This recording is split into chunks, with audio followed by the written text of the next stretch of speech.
National Convention and Train Show is held every summer. The events are hosted in a different city around the U.S.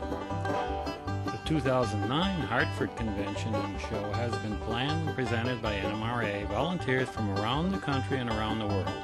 The Hartford Host Committee has been preparing for weeks over 5 years, and you get a chance to see their work now.